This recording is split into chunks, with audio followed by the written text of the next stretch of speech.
Margaret Ellen Fox. A adolescente de 14 anos estava muito animada com seu primeiro emprego. Ela foi contratada para ser babá de um menino e iria ganhar $40 por semana.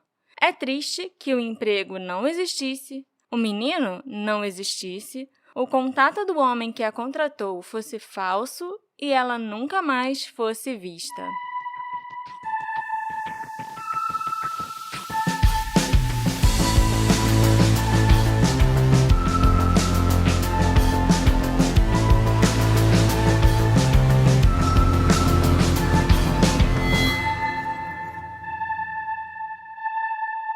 Olá, meus assistentes! Bem-vindos a mais um episódio do Detetive do Sofá. Eu sou a Marcela e hoje o caso que nós vamos investigar é o da Margaret Ellen Fox.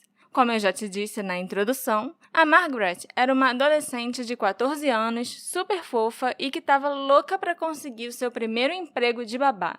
Ela deu muito azar de logo o primeiro emprego dela ter sido uma armadilha, né, amor? Pois é. Marcela, essa história é bem complicadinha. Esse caso aconteceu no ano de 1974. Os últimos casos que a gente fez, do Dorian e da Mayumi, eram mais recentes. O da Elisa Lam também. Então eu achei que ia ser bom a gente voltar para um caso antigo e que é bem intrigante. Você adora as coisas antigas mesmo. Eu não tô surpreso. Você não sabe, mas a Marcela adora filmes dos anos 40, dos anos 50. Eu já tive que assistir um monte. E vários casos do blog também são mais antigos e vocês devem ver por aqui no futuro. Não posso negar. Só essa semana eu assisti 2, inclusive O Homem que Sabia Demais, do Hitchcock. Mas vamos voltar para minha outra obsessão, de crimes e desaparecimentos não solucionados, que nesse caso também é antigo, então eu acho até que viraria um filme bem legal do Alfred Hitchcock. A Margaret tinha 14 anos, estudava piano e tinha acabado de terminar o 9º ano na escola St. Paul's Grammar School, em Burlington, Nova Jersey, 2 semanas antes dela desaparecer. Ela e a sua prima, que se chamava Lynn Parks, resolveram aproveitar as férias de verão para trabalhar. Elas colocaram um anúncio nos jornais oferecendo um serviço de babá. As duas estavam muito animadas em ganhar um dinheirinho para poder gastar com roupas, bijuterias, maquiagem e tudo que estivesse na moda na época, né? Acho que muitas das nossas assistentes vão se identificar. Eu super me identifico. Só que ao invés de calça-boca de sino e umas coisas com estilo meio hippie, o que eu queria comprar eram CDs dos Backstreet Boys, aquela gargantilha preta de plástico e um óculos escuro azul. Final dos anos 90, início dos anos 2000, sabe como é, né? Aquela moda que eu acho que nunca vai voltar, porque era muito ruim. Um homem chamado John Marshall respondeu a um anúncio das meninas em 19 de junho de 74. Ele ligou para o número de telefone que estava no anúncio, que era o número da casa da Lynn, e disse para ela que ele tinha um filho de 5 anos e estava precisando de uma babá para cuidar dele. Mas como o John morava numa cidade vizinha, não ali pertinho de onde elas moravam, e a Lynn, que só tinha 13 anos, ia ter que pegar o ônibus para ir até lá, os pais dela disseram que não, ela não ia poder aceitar aquele emprego. Que bom, né? Porque a gente sabe que isso vai dar errado. Acho que foi um sexto sentido Exatamente. Dos pais dela. Como os pais não deixaram ela aceitar o trabalho, ela passou o número de telefone da casa da Margaret para o John. Ele ligou para ela e disse que ele pagaria $40 para que ela cuidasse do seu filho 4 horas por dia, 5 dias por semana. E ainda acrescentou que ele tinha uma piscina no quintal e um balanço na sua casa na cidade vizinha de Mount Holly, que ela poderia usar sempre que estivesse lá. Para uma menina, parece que é o emprego dos sonhos, né? Com $40 devia ser muita coisa, piscina para usar à vontade. Pois é, com certeza. Seria o equivalente a $270 hoje em dia, por semana. No caso, mais ou menos R$1.460. Então, a menina de 14 anos ia trabalhar 20 horas por semana e ganhar mais do que o salário mínimo brasileiro atualmente. Lógico que isso parecia bom demais para ser verdade. E também é lógico que a Margaret aceitou a oferta. Eu acho que eu também aceitaria. E os dois combinaram que ela começaria a trabalhar na casa dele dia 21 de junho. ficou acertado que John buscaria Margaret em seu Fusca vermelho no ponto de ônibus que ficava na esquina das ruas High e Mill em Mount Holly, e que John ou sua esposa trariam a Margaret para casa por volta das 2 ou 2:30 da tarde de carro no fim do dia, né? No fim do expediente de trabalho dela. Mas a Margaret não começou o trabalho em 21 de junho. O John ligou no dia anterior e falou com o pai dela, o David, dizendo que havia uma morte na família e eles precisariam viajar. Em vez disso, ela começaria alguns dias depois, em uma manhã de segunda-feira.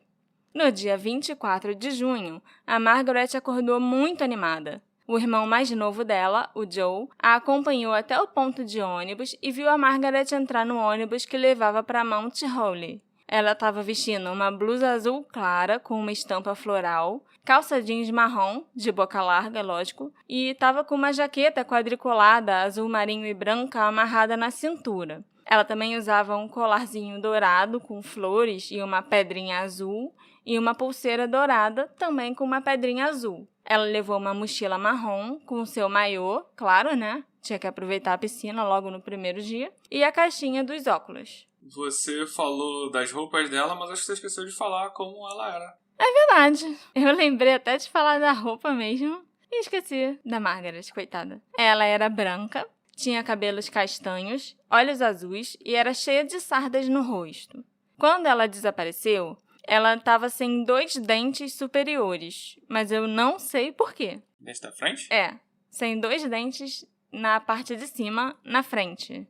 Ela já tinha passado da idade de trocar os dentes, né? 14 anos. Mas eu não sei porquê. Isso tá lá no perfil dela, no site do FBI, no Charlie Project e tudo, que ela tava sem 2 dentes. Mas não explica porquê, né?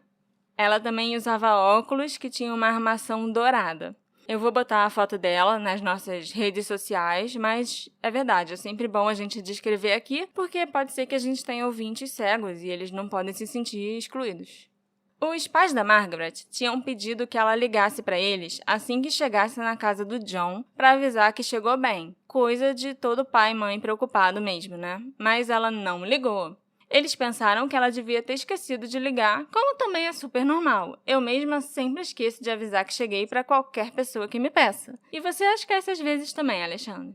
Mas eu geralmente tô indo e voltando, não tô fazendo trabalho de babá numa casa de desconhecido. Sim, você não tá...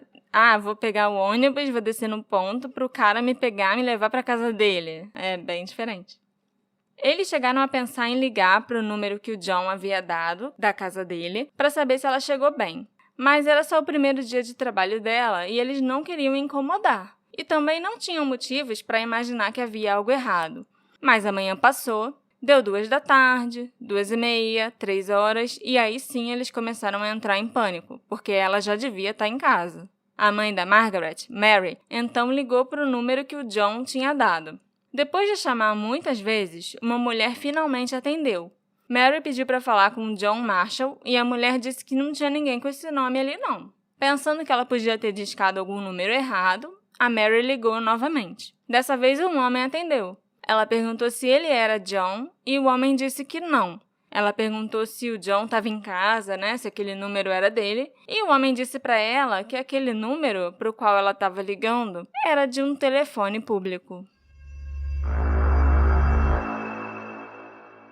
Os pais correram para perguntar a Joe se algo estranho tinha acontecido no trajeto até o ponto de ônibus e se a Margaret pegou o ônibus certo. O irmãozinho confirmou que ele viu sim ela entrar no ônibus das 8:40 da manhã do Transport of New Jersey e que o ônibus ia na direção de Mount Holly. Então eles ligaram para a polícia e informaram o desaparecimento da Margaret. Em poucas horas, o David Fox e um amigo dele, que era policial, estavam rondando pelas ruas de Mount Holly de carro, procurando por Margaret. Os vizinhos da família Fox também não perderam tempo e organizaram as suas próprias buscas. Leonard Burr, um dos detetives da polícia de Burlington naquela época, foi chamado para começar o seu turno mais cedo e foi imediatamente designado para o caso da Margaret. Nesse primeiro dia, o Leonard percorreu o centro de Mount Holly, perto do ponto de ônibus, mostrando a foto da Margaret para cerca de 200 pessoas. No dia seguinte, ele pegou o ônibus de 8h40 da manhã, o mesmo ônibus que a Margaret pegou no dia anterior, e começou a entrevistar os passageiros para descobrir se alguém se lembrava de ter visto a Margaret. E 2 mulheres se lembraram dela sim, e disseram que ela desceu do ônibus no ponto que ficava na esquina das ruas High e Mill, que era exatamente o ponto em que ela tinha sido instruída a descer. Uma das mulheres afirmou também que ela havia se sentado atrás da Margaret e que quando seu bebê puxou os cabelos castanho escuros da menina, ela se virou para sorrir e conversar. Essa mulher descreveu as roupas exatas que a Margaret estava usando e também afirmou que ela era uma menina pequena, com olhos azuis e muitas sardas, e que seus olhos eram bem brilhantes e ela parecia estar muito feliz. Ela devia estar feliz com o emprego, né? Com o primeiro dia de emprego. Tadinha.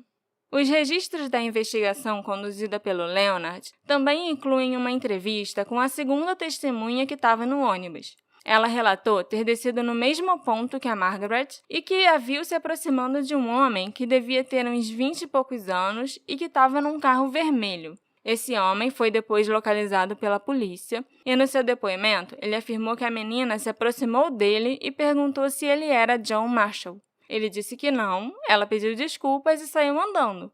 Uma investigação mais minuciosa foi feita e ele foi eliminado como suspeito. Ele realmente era só um homem num carro vermelho, que nem era um Fusca, de quem a Margaret se aproximou. E essa foi a última vez que alguém viu Margaret Ellen Fox, de acordo com os registros da polícia. O número do telefone que o John Marshall havia dado para Margaret foi rastreado pela polícia e realmente era um telefone público que ficava dentro de um supermercado em Lamberton, uma cidade que ficava depois de Mount Holly, também em New Jersey. As autoridades concluíram que as circunstâncias que envolveram o desaparecimento de Margaret eram de natureza muito suspeita e acreditavam que ela foi vítima de um sequestro. Quando o desaparecimento da Margaret foi divulgado nos jornais e na televisão, vários outros pais de outras meninas ligaram para a polícia e informaram que um homem havia tentado atrair suas filhas com ofertas de emprego falsas. Isso aí parece então que é algo premeditado, né? Parecia que ele estava pescando e quem mordesse a isca ele ia fazer alguma coisa. Com certeza. E ainda indica também que ele não tinha a Margaret como um alvo específico, né? Para ele servia qualquer menina mais ou menos daquela idade. O FBI também começou a investigar o caso depois dessas denúncias desse predador tentando atrair as meninas menores de idade. O agente do FBI, Burr Cloninger, foi designado para o caso em 28 de junho de 74 e a primeira providência que ele tomou foi gravar todas as ligações telefônicas feitas pela família Fox e recebida por eles. Mais tarde, nesse mesmo dia, um homem ligou exigindo um resgate de $10.000 para devolver Margaret sã e salva. Uma carta com o mesmo pedido chegou à casa da família no dia seguinte ao telefonema. Os pais perturbados não perderam tempo e retiraram seu dinheiro do banco. Eles ficaram aguardando que o sequestrador entrasse em contato novamente, dizendo onde e quando o resgate seria pago. Mas o homem não ligou novamente. No entanto, outra carta chegou 2 dias depois, dizendo para a família que o negócio estava cancelado. Essa segunda e última carta foi assinada como se tivesse sido escrita pela organização terrorista SLA, que era famosa na época por roubar bancos e por ter sequestrado a herdeira Patty Hearst 4 meses antes, o que era bem estranho, porque a organização nunca foi ativa em Nova Jersey, muito menos em junho de 74. O FBI nunca determinou se esse telefonema e a carta pedindo resgate eram pegadinhas cruéis ou se eram legítimos. A ligação veio 1 dia depois do caso ter sido mencionado pela primeira vez na imprensa. E, de qualquer forma, esses pedidos de resgate, falsos ou verdadeiros, nunca deixaram as autoridades mais perto de encontrar a Margaret. E nessa ligação ou na carta, o sequestrador falou alguma coisa que só ele tinha como saber para dar uma veracidade, para provar que era ele mesmo que estava com a menina? Na carta que ele enviou, a primeira das 2 cartas, ele falava que os $10.000 deviam ser colocados numa caixa embrulhada em papel azul, porque era a mesma cor da blusa que a Margaret estava usando. E ele também disse que ela estava bem, só estava com a blusa rasgada e os óculos quebrados. A gente sabe que ela usava óculos sim, E a gente sabe que ela estava mesmo de blusa azul quando ela sumiu. Mas a gente não sabe se essas duas informações foram divulgadas em algum veículo de imprensa na época ou não. Então, assim, eu não sei te responder exatamente essa pergunta. Mas, de todas as fotos que foram divulgadas da Margaret depois dela desaparecer, em nenhuma das fotos ela estava de óculos. A não ser que realmente alguém tenha mencionado isso, o que eu acho difícil, o sequestrador não... Outra pessoa, por exemplo, que não fosse o sequestrador, não teria como saber que ela estava de óculos e que quebraram o óculos dela. O FBI conseguiu tirar as impressões digitais da carta e compararam com catálogos de impressões digitais que eles possuíam na época, sem sucesso. Eles ainda têm esperança que um dia eles encontrem uma correspondência para essas impressões digitais no Codes. Então, esse homem que ligou e enviou as cartas permanece não identificado até hoje e nenhum resgate foi pago. Isso presumindo que o autor das cartas e do telefonema seja a mesma pessoa, porque a gente não tem certeza disso, né? Você tem razão. Não existem mesmo evidências que a ligação e a carta tenham o mesmo autor. Será que hoje em dia não dá pra fazer teste de DNA no selo? Eu falei no programa passado que isso nunca funciona, mas teve um ouvinte que mandou mensagem com um exemplo que já funcionou. Sim, mas eu acho que eles não têm DNA nesse caso, entendeu? Porque, diferente do caso de Fort Worth, que aconteceu no mesmo ano, lá naquele caso eles conseguiram sim coletar o DNA do selo. Mas nesse caso nunca foi mencionado deles terem coletado algum tipo de DNA. Então eu não sei se existe para você comparar com alguma coisa. Ela sumiu numa época em que nem se pensava fazer teste de DNA, não tinha por que guardar. Enquanto isso, a investigação da polícia de Burlington continuou separadamente à investigação do FBI. Os policiais entrevistaram todos os donos de Fuscas vermelhos que eles puderam encontrar em Nova Jersey e também entrevistaram todos os homens chamados John Marshall. Alguns desses homens se tornaram pessoas de interesse dos investigadores. A primeira pessoa de interesse deles foi um homem chamado John Marshall, óbvio, né? Que trabalhava no supermercado onde ficava o telefone público.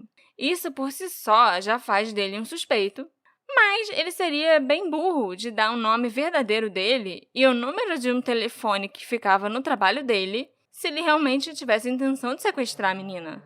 Parece que fez pela metade, né? Deu um número falso. Nem é tão falso assim, porque ficava no local de trabalho. Não, sim, mas não é o telefone da casa dele, não é o telefone do trabalho dele. É. Mas ele fez pela metade, dá o nome verdadeiro. Sim. Um telefone falso e o nome verdadeiro. Ou então ele é alguém muito azarado, que calhou do sequestrador tá usando aquele telefone para ligar pra menina e dar aquele número e dar um nome falso de John Marshall, que por acaso era o nome dele. O Burr, o agente do FBI, é bem cético que esse John Marshall tenha algo a ver com o caso, exatamente porque ele não acredita que a pessoa que ligou para a família Fox forneceria seu nome verdadeiro. E quando a gente tenta se colocar na mentalidade do homem que arquitetou tudo isso, a gente logo de cara percebe que ele não diria o nome dele de verdade, óbvio. E não diria também que ele mora em Mount Holly, porque automaticamente toda a polícia vai para essa cidade procurar por ele e pela menina desaparecida. E é uma cidade pequena, então eu acho que o que ele faria é dizer para ela se encontrar com ele em Mount Holly e dali levar Margaret para qualquer outro lugar. O Leonard já não concorda 100% com o Burr. Leonard é o policial. Isso. Ele afirmou para mim, quando nós conversamos por e-mail, que ele se sente em conflito quando se trata do tal John Marshall que trabalhava no mercado, porque ele acha que seria muita coincidência, e ele não acredita em coincidências. Deve ter um fundo de verdade aí, mesmo que essa verdade não seja lá tão relevante, tipo, sequestrador leu o nome do funcionário do mercado no crachá, por exemplo, e resolveu usar esse nome na ligação. Em teoria, seria alguém que foi no supermercado e que foi visto pelas pessoas do supermercado. Sim. Se isso que o Leonard acha é verdade. Sim, e que viu o nome do cara e usou aquele nome de propósito. Na época, esse John Marshall foi entrevistado pela polícia, passou no teste do polígrafo que ele fez e ele tinha um álibi. Ele estava trabalhando na manhã do desaparecimento da Margaret.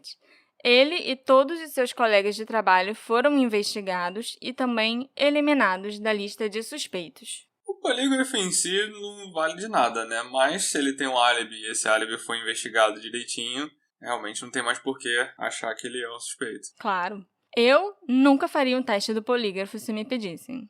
Eles não são nada confiáveis. Um dia eu vou até contar para vocês, meus assistentes queridos, sobre o detetive particular relacionado a um caso que eu estava investigando, que me mandou um livro de quase 300 páginas, falando exatamente por que polígrafos não são confiáveis. E a capa do livro tinha um policial com um nariz de Pinóquio. Você chegou a ler esse livro? Eu li algumas páginas e eu pensei, cara... Tá, não são confiáveis. Não só não são confiáveis, mas por que esse cara me mandou isso? Eu acho que ele não bate bem na cabeça. Você se lembra desse caso, você sabe exatamente do que eu tô falando. Mas o polígrafo era a única tecnologia disponível em 74. Ainda não existia o DNA, ainda não tinha reconhecimento de voz. Várias das ciências que estão disponíveis hoje nas investigações ainda não existiam. Então, eles ainda confiavam no polígrafo. A polícia seguiu todas as pistas que eles receberam. Não importava quão loucas e idiotas elas parecessem. Mas, de acordo com um relatório do FBI, cerca de 2 meses depois do desaparecimento, as pistas e as pessoas de interesse já estavam praticamente esgotadas. Ao todo, a polícia investigou e inocentou 12 pessoas. Um suspeito, inclusive, confessou em 76 ter sequestrado a Margaret, mas a confissão foi considerada uma farsa e ele não é mais um suspeito de envolvimento no caso. Mais um caso de confissão falsa, né? Toda vez a gente lembra aqui. Super comum. A gente já discutiu isso em outros episódios, né? Ao longo dos anos, as autoridades também testaram vários restos mortais não identificados, comparando com o DNA da Margaret. Isso, lógico, né? Depois que o DNA surgiu. Mas não teve nenhuma correspondência.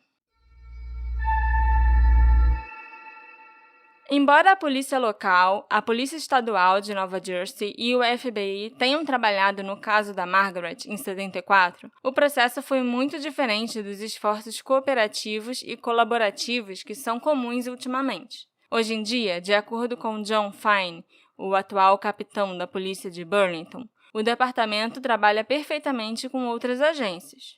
Já o Leonard, que foi o investigador lá na época, em 74... Que você mandou e-mail. Isso. Afirma que esse definitivamente não era o caso nos anos 70, quando as agências eram mais territoriais porque queriam levar o crédito pelos resultados. Ele me disse em nossa conversa que naquela época havia pouco ou nenhum compartilhamento de informações entre as agências e a única maneira de conseguir descobrir o que estava sendo investigado pelo outro time e se eles tinham novas pistas seria ter algum amigo lá dentro para te informar ou simplesmente ligar e implorar, o que geralmente não acontecia e, quando acontecia, não dava certo. Então aconteceram várias investigações separadas, no caso da Margaret. A investigação da polícia de New Jersey, a investigação do FBI, e ninguém sabia o que eu estava fazendo.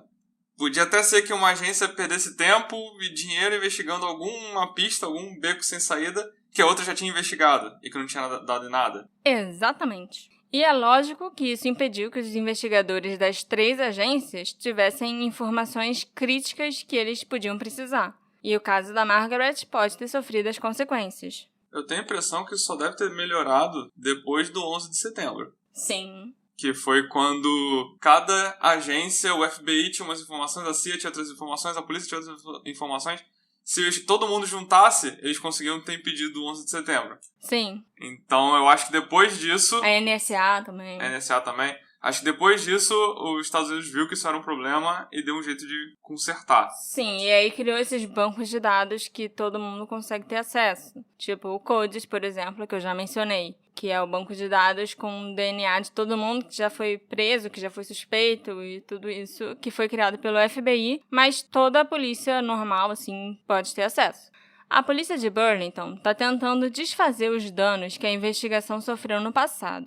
Em abril de 2017, o detetive aposentado Michael D'Alessio se reuniu com o capitão John Fine para oferecer seus serviços e sua experiência na força policial, porque ele estava aposentado, mas não queria ficar parado.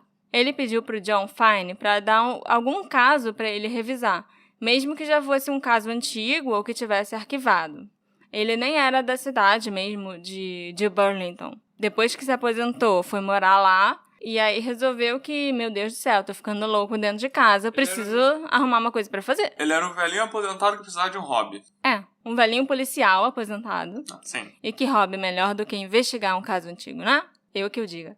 Alguns dias depois, Michael recebeu 2 caixas enormes e cheias de material e de relatórios sobre o caso da Margaret. Quando Michael se ofereceu, o John Fine finalmente conseguiu alguém para ficar analisando e trabalhando exclusivamente nesse caso. Esses registros não eram analisados e organizados há mais de 15 anos, e o capitão não podia requisitar que um dos seus investigadores, que trabalham com vários casos ao mesmo tempo, que ainda fizesse isso também. Faz sentido. Você não pode dar a caixa de documento dos anos 70 para um policial e tirar ele da rua, da investigação, do trabalho que ele deveria estar fazendo, né? E é bom que, mesmo sem ter recurso para reorganizar e reanalisar esse caso, a polícia ainda estava tentando dar uma importância para ele, né? Ainda pensava nele com frequência, que ele podia ter uma solução, e colocou esse detetive aposentado aí para investigar de novo. Ainda mais que esse arquivo deve ser papelada pura, né? Eles não têm DNA, as evidências físicas são quase escassas e muita coisa, infelizmente, foi perdida ao longo dos anos, como o registro dentário da Margaret e as impressões digitais tiradas da carta. Lógico que elas já estão no Banco de Dados Nacional, mas é bem estranho que os originais das impressões digitais tenham desaparecido. O que eu acho bem positivo nessa revisão é o olhar de fora que o caso vai receber, e às vezes isso é muito necessário. O Michael é alguém de outra cidade. Ele não conhece a família da Margaret, não conhece ninguém relacionado ao caso, então eu acho que ele vai ser um investigador mais objetivo e mais imparcial. E ele também pode ter uma visão diferente quando ele acabar de analisar o todo. Ou ele pode trazer teorias e ideias diferentes que aqueles investigadores que eram muito envolvidos no caso não conseguiram enxergar.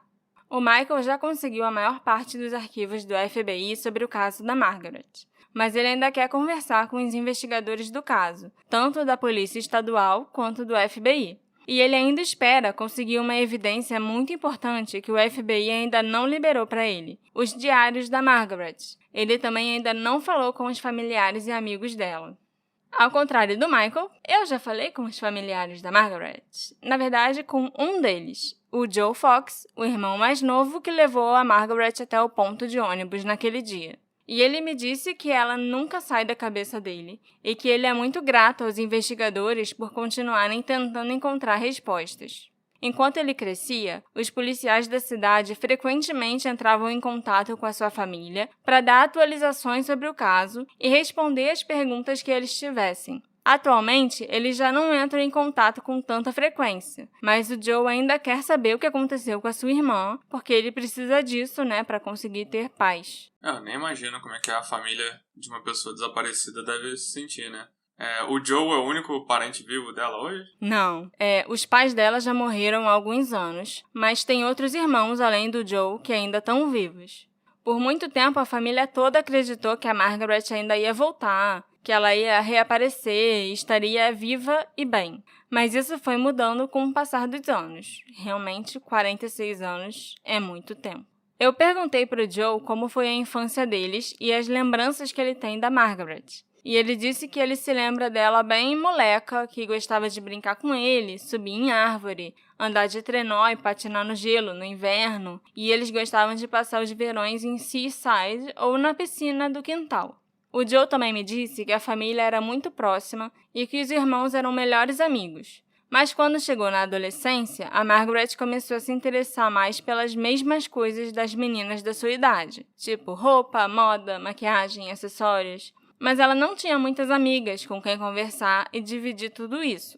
O Joe me contou que muitas vezes a Margaret chegava em casa da escola chorando porque ela sofria muito bullying. Em uma ocasião, os colegas chegaram a atirar bolas de neve nela na saída da escola e em parte do caminho que ela fazia para casa. Nossa, que horror. O caminho todo. Até pelo menos, metade do caminho, sabe? Fiquei arrasada. O Joe também falou sobre os pais, que nunca desistiram de tentar encontrar a Margaret. O David Fox tinha fotos e pôsteres da filha cobrindo as janelas do carro, então, onde quer que ele fosse, ele estava procurando por ela e divulgando o desaparecimento da Margaret. A mãe deles, a Mary, fez a mesma coisa no gramado da casa deles. Colocou placas com fotos da filha e o pôster de pessoa desaparecida, da Margaret Ellen Fox. Em uma declaração dada por David, um mês após o desaparecimento da Margaret, ele disse que a família estava de coração partido e ele não conseguia nem imaginar o que podia ter acontecido com a filha. Ele passou os meses seguintes ao desaparecimento dirigindo por Burlington e pelas cidades ao redor, distribuindo panfletos e fotos dela e perguntando se as pessoas a tinham visto. É bom lembrar que isso aconteceu na década de 70. Nessa época não tinha um Amber Alert, não tinha foto de criança desaparecida em caixa de leite. Para divulgar o desaparecimento de uma criança, era isso que tinha que ser feito naquela época. Sair pelas ruas perguntando, mostrando foto, tentando conseguir respostas. Sem contar que as pessoas ainda se sentiam muito seguras nessa época. As crianças podiam brincar na rua, ir para as casas dos amigos sozinhas. Não existia esse tipo de preocupação que os pais têm hoje em dia, ainda mais em cidadezinha pequena, né? No aniversário de 45 anos do desaparecimento da Margaret, em 24 de junho de 2019, o FBI divulgou ao público um trechinho da gravação da ligação que o suposto sequestrador fez para a família Fox. Aquela ligação onde ele pediu $10 mil de resgate. Esse trecho da gravação foi lançado no site do FBI em uma tentativa de que alguém reconhecesse a voz daquele homem ou o reconhecesse pelo seu jeito de falar e pela frase peculiar que ele usou ao pedir o resgate. Qual frase peculiar foi essa que ele usou? É uma frase até engraçada, eu tô pensando aqui em como traduzir isso direito. O homem fala, $10 mil pode ser muito pão, mas a vida da sua filha é a cobertura amanteigada. E depois é possível escutar a mãe da Margaret perguntando quem é que tá falando. E foi só esse trechinho que o FBI liberou. É compreensível, essa é uma frase muito esquisita para se pedir um resgate. Eu vou colocar o trecho dessa gravação aqui no episódio para vocês que entenderem inglês tirarem sua própria interpretação, sua própria tradução. $10,000 might be a lot of bread, but your daughter's life is the butter topping. Who is it? Eu andei pesquisando por que o homem usaria esse vocabulário específico. Porque o único motivo que eu conseguia imaginar é que ele era padeiro. Tá falando de pão e de cobertura de manteiga e não sei o quê. Mas eu descobri no Oxford English Dictionary que a palavra bread, que é pão em inglês, pode ser usada como uma gíria para dinheiro. A primeira vez que esse outro significado de pão entrou no dicionário foi em 1935 e vinha com uma observação que essa era uma gíria criminosa. Como eu não conheço criminosos americanos, muito menos lá de 1935, eu não sei e não tenho para quem perguntar se essa palavra ainda é usada nesse sentido atualmente. Mas eu acredito que em 74, pão ainda devia ser usado para significar dinheiro sim, porque é a única explicação para essa frase. E geralmente nessa época o marido, que era o que provia dentro de casa e sustentava a casa, era o breadwinner, né? Também tem isso. O FBI também explicou que eles só divulgaram essa gravação agora porque essa escolha de palavras foi tão específica e incomum que eles resolveram manter em sigilo e usar como um trunfo para filtrar falsas confissões e para investigar criminosos locais que usassem esse tipo de gíria. Não precisa nem ser um criminoso conhecido, mas se algum policial escutar falar sobre algum indivíduo qualquer que chama dinheiro de pão, já tem um suspeito para investigar. Claro que sim, né? Isso é muito estranho. Sem contar que a gravação foi feita em 74, então não tinha internet, não tinham redes sociais, não existiam todos esses dispositivos de gravação que a gente tem hoje, que a gente grava qualquer coisa com a maior facilidade. E as gravações de antigamente não tinham uma qualidade tão boa, então só para conseguir divulgar um trecho daquela ligação nos anos 70, eu acho que até nos anos 80, já seria muito difícil. A gravação também passou por vários processos de conversão do tipo de áudio e passou por um processo de limpeza também para melhorar a qualidade ao máximo. E para mim isso explica bem por que a gravação não foi divulgada antes. E para mim isso indica que a polícia e o FBI acreditam que a ligação recebida pela família era de fato do sequestrador da Margaret. Porque se eles não acreditassem nisso, não teria nem por que divulgar esse trecho da gravação 45 anos depois e pedir ajuda pra identificar esse cara. O que eu fico me perguntando é se o cara que ligou estava mesmo num ambiente tão silencioso ou se a gravação foi tão limpa que a gente não consegue escutar os ruídos do fundo. E os ruídos podiam dar uma indicação do ambiente em que o homem estava quando ele ligou. Será que tinha barulho de carro? Será que tinha barulho de outras pessoas falando ao fundo? A gente não tem como saber. Mas, ao mesmo tempo, eu não sei exatamente em que isso ajudaria hoje em dia, né? É algo que eles deviam ter analisado lá na época. Mas alguém resolve crimes, ou muitos crimes, ouvindo com atenção a ligação? Porque eu só vejo o Batman fazendo isso. O Sherlock.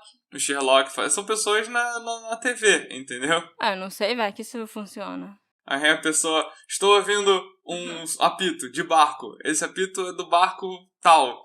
Eles só foram fabricados 7 barcos desse. Vamos pesquisar cada dono de barco. Sim. O Então, Detetive Murdoch faz muito isso também. eu vejo isso muito mais na TV do que eu ouvi falar em True Crime, né? Outra coisa que me deixa com uma pulga atrás da orelha é porque a pessoa que sequestrou a Margaret esperaria 4 dias antes de ligar e enviar a carta pedindo resgate. Por que esperar o desaparecimento dela e o possível sequestro aparecer nos noticiários para entrar em contato com a família? Faria muito mais sentido entrar em contato com os pais o mais rápido possível, até mesmo para desencorajar o envolvimento da polícia e evitar que o rosto da menina fosse parar na mídia. Isso é tipo o beabá dos sequestros, gente. Mandar um bilhete ou fazer a ligação pedindo resgate e dizer que a família não pode chamar a polícia. Todo sequestrador sabe disso. Até eu sei disso. Mas todo sequestrador faz isso e a família liga pra polícia mesmo assim. Mesmo assim, pois é. Então, se você já sabe que... É uma formalidade que você tem que cumprir. Exatamente. E vai que alguma vez, sei lá, a família realmente resolve não chamar a polícia. Aí você acaba até se dando bem. Então, assim, eu concordo com você que a ligação é importante para a investigação, senão o FBI não teria realmente se dado ao trabalho de divulgar tantos anos depois. Mas também tem a chance do autor da ligação e da carta ser alguém tentando tirar vantagem da família e da situação. E por falar nisso, o que tinha nessa carta? Eu não sei o conteúdo total da carta, assim como eu não sei o conteúdo total da ligação. Mas está confirmado que essa mesma frase falada na ligação também estava escrita na carta, do pão e da cobertura amanteigada. Outra coisa que chamou minha atenção enquanto eu pesquisava sobre esse caso é que tem vários edifícios, incluindo prédios públicos e uma escola, que se chamam John Marshall em Mount Holly. Esse John Marshall, homenageado nos prédios, aparentemente foi um juiz importante ou presidente de um tribunal no fim dos anos 1700 e início de 1800. Pode ser daí também que veio a ideia do sequestrador dizer que seu nome era John Marshall. É interessante, mas ainda acho que John Marshall era por causa do cara que trabalhava no mercado. Ou que, pelo menos, o nosso John Marshall tinha uma conexão com aquele mercado. Devia trabalhar perto daquele telefone, ou devia ficar perto bastante tempo sem levantar suspeitas. A polícia ou o FBI chegaram a coletar digitais desse telefone?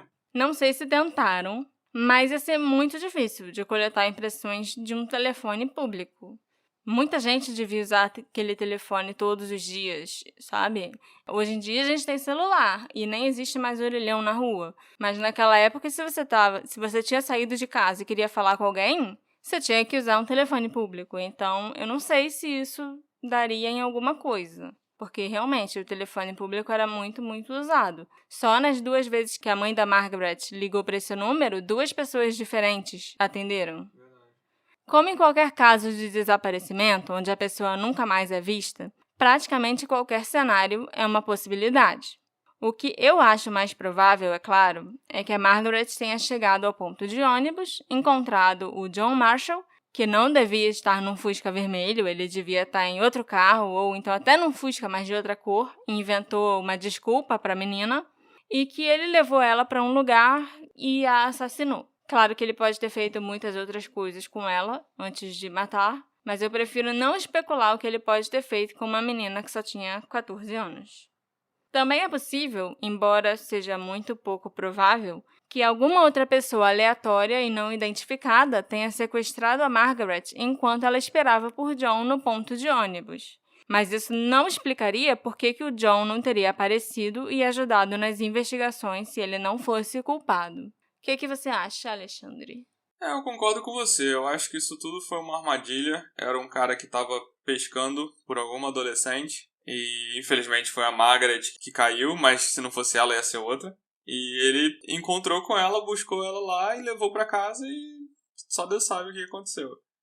O desaparecimento da Margaret permanece sem solução até hoje e presume-se que ela tenha sido sequestrada e assassinada. O FBI está oferecendo uma recompensa de $25 mil por informações que levem à prisão ou à condenação da pessoa responsável pelo seu sequestro. E vocês, meus assistentes, têm alguma teoria de quem pode ser esse John Marshall? Vocês acham que o homem que ligou pedindo resgate era de fato o sequestrador? O que aconteceu com a Margaret? Me conta nas nossas redes sociais, @detetive-do-sofá, e me conta também o que você achou desse caso e desse episódio. A gente se encontra na próxima investigação.